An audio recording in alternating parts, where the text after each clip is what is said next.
Hi, this is Richard Vague with Tycos.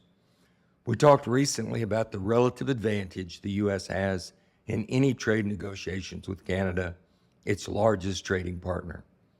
Simply put, the U.S. imports more from Canada than it exports.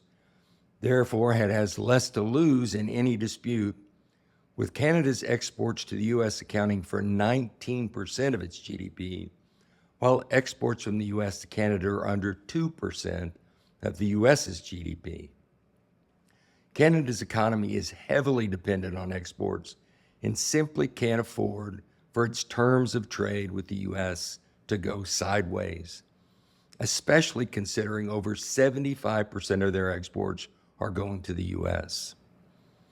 But it is even a little worse for Canada than it appears on the surface. There is no export from the U.S. to Canada that makes up more than 15% of its total exports. So if exports to Canada were to get disrupted, a lot of industries would get hurt a little bit, but that's all.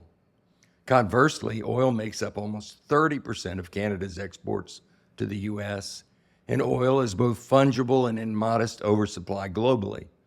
So Canada's oil industry, and thus its entire economy, is highly vulnerable to trade disruption. I'm not advocating any policy or tactic relative to trade with Canada. Trump, however, is threatening Canada with a 25% tariff for the express purpose of getting greater attention paid to the fentanyl crossing into the U.S. from Canada. Given the magnitude and severity of the drug problem, that may well be appropriate. Keep in mind that the U.S. long had high tariffs and only came to advocate freer trade in the early 20th century at the point the quality and cost structure of its manufacturing industry had become the finest and best in the world.